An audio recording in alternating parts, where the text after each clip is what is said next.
Hi friends, welcome to మణిమాల వంటిల్లు.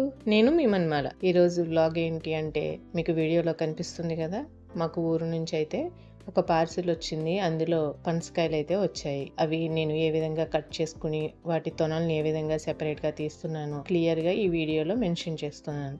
మీరు video ఎక్కడ చివరి వరకు స్కిప్ చేయకుండా పూర్తిగా చూడండి. కొత్తగా ఎవరైనా ఛానల్ చూస్తుంటే వెంటనే సబ్స్క్రైబ్ చేసుకుని పక్కనే ఉన్న బెల్ ఐకాన్ క్లిక్ చేసి లైక్ చేయండి. రండి చూద్దాం మాకు ఊరు నుంచి పార్సిల్లో ఎన్ని పనసకాయలు వచ్చాయి, అవి ఏ విధంగా ఉన్నాయి, వాటిని ఏ విధంగా కట్ చేసుకోవాలో ప్రతిదీ నేను క్లియర్గా అయితే చూపిస్తాను. చూడండి, మాకైతే వీడియోలో కనిపిస్తున్నాయి కదా, ఈ 2 పనసకాయలను అయితే మాకు పంపించారు ఊరు నుంచి మా నాన్నగారు. నేను ఈ కాయలను కట్ చేయడానికి చేతుల నిండా ఆయిల్, ఆ చాకు నిండా ఆయిల్ రాసుకున్నాను. ఇలా ఆయిల్ రాసుకోవడం వల్ల మనకి పనసకాయలో ఉన్న జిగురు అయితే మనకి చేతులకి అంటుకోదు. కంపల్సరీగా ఆయిల్ అనేది మనం రాసుకోవాలి. మీ దగ్గర కొబ్బరి నూనె కానీ మంచి నూనె కానీ ఏదైనా రాసుకోవచ్చు. ఈ విధంగా అయితే 2 భాగాల కింద కట్ చేసుకుని మరలా ఆ చెక్కని వీడియోలో చూపించిన విధంగా కట్ చేసుకోవాలి.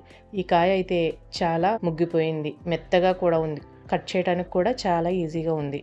ఈ కాయను నేను ఒక్కదాన్నే కట్ చేసేసాను. చూడండి ఏ విధంగా కట్ చేస్తున్నాను. వీటి తొనలు అయితే చాలా టేస్టీగా చాలా బాగుంటాయి. మా పొలంలో ఉన్న చెట్టు అనమాట. అంతకుముందు నాకు ఒక పార్సిల్ వచ్చింది, ఆ వీడియో అయితే నేను పెట్టాను. అందులో ఒక కాయ అయితే పంపించారు. ఆ కాయను కూడా నేను ఈ వీడియోలో కట్ చేసి చూపిస్తాను. వీడియో చివరి వరకు చూడండి. దాని తొనలు ఏ విధంగా ఉన్నాయి, ఈ కాయలో తొనలు ఏ విధంగా ఉన్నాయి, టేస్ట్ అనేది నేను క్లియర్గా అయితే చెప్తాను. చూడండి, ఈ పనసపండుని పార్సిల్లోంచి ఓపెన్ చేయకుండానే మంచి స్మెల్ అయితే వచ్చింది.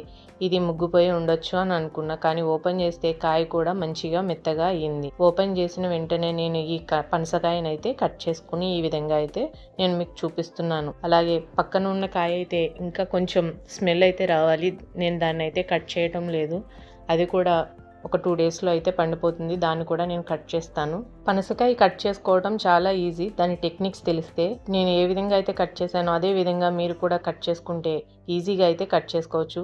దాన్ని 4 భాగాల కింద కట్ చేసుకున్న తర్వాత పైన వైట్లా స్పాంజిలా ఉంటుంది. దాన్ని తీసేస్తే మనకి తొనలు అనేది చాలా ఈజీగా వస్తాయి. వాటిని నేనైతే కట్ చేసుకున్న తర్వాత ఈ విధంగా అయితే నేను పక్కన పెట్టుకున్నాను ముక్కలన్నింటినీ. దాని పక్కనున్న పీచుని అవి తీయకుండా ఓన్లీ తొనలు మాత్రమే సెపరేట్ గా తీసుకోవచ్చు. చాలా ఈజీగా రిమూవ్ అయిపోతాయి. పైన స్పాంజిలో ఉన్నదాన్ని మనం కట్ చేస్తే మనకి చాలా ఈజీగా అయితే తొనలన్నీ వచ్చేస్తాయి. నేను ఒక్కదాన్ని ఈ కాయంతా కట్ చేసి ఓపెన్ చేసి వాటి తొనలన్నింటినీ తీసాను. నాకు చిన్నప్పటి నుంచి పనసకాయ కట్ చేయడం, తీయడం, వాటి తొనలు తినడం అంటే చాలా ఇష్టం.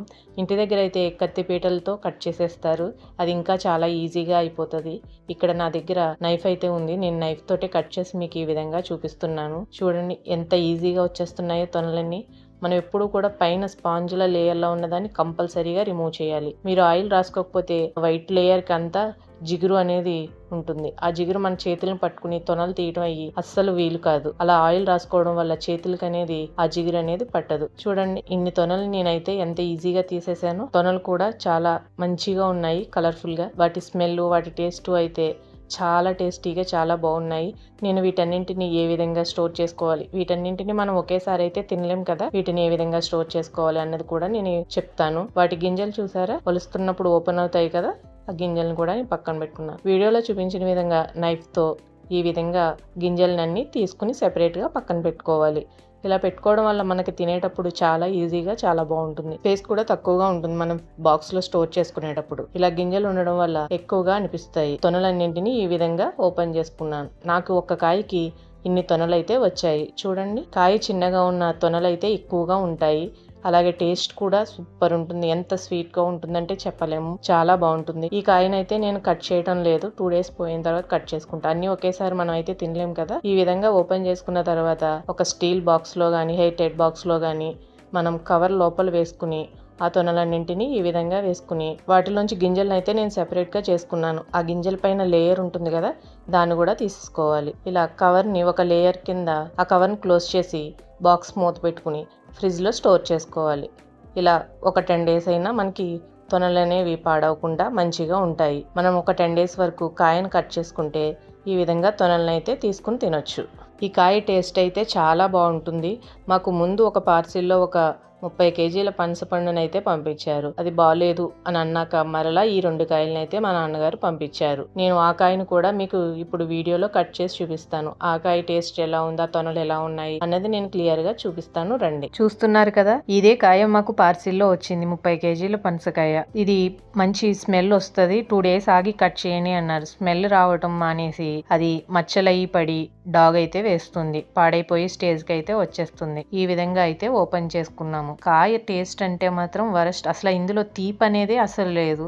అందుకనే నేను ఈ వీడియో అయితే పెట్టలేదు. మీకు కూడా ఒకసారి చూపించాలి కదా అని ఈ వీడియో అయితే చేస్తున్నాను. ఎందుకంటే మనం ఎప్పుడైనా బయట పనసకాయలు తీసుకునేటప్పుడు ఇటువంటి పెద్ద సైజు కాయలు అయితే అస్సలు తీసుకోకండి. కాయ అనేది మంచిగా రౌండ్గా ఉంటే తొనలు అనేవి ఎక్కువగా ఉంటాయి. ఎప్పుడు కూడా కాయ రౌండ్గా గుండ్రంగా ఉండాలి, తొనలు అనేవి మంచిగా ఉంటాయి. ఈ కాయలో అస్సలు తొనలైతే ఉన్నాయి కానీ టేస్ట్ అయితే అస్సలు బాగలేదు. ఇంత పెద్ద కాయ ఎప్పుడు టేస్ట్ అనేది ఉండదు, ఎక్కడో ఒక్కొక్క కాయ అయితే మాత్రం మంచి టేస్ట్ అయితే ఉంటుంది.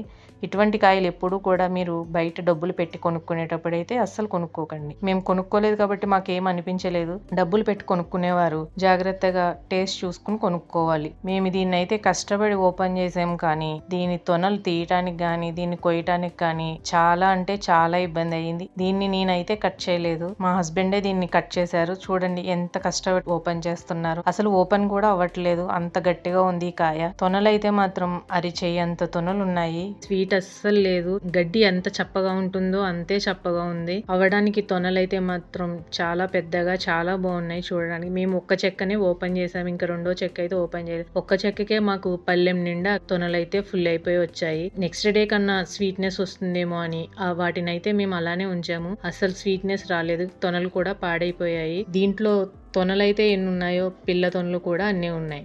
ప్రతి తొన పక్కన ఒక 4-5 పిల్ల తొనలు అనేవి చాలా ఎక్కువగా ఉన్నాయి. చాలా కాయలకి పిల్ల తొనలు అనేవి చాలా స్వీట్ గా ఉంటాయి.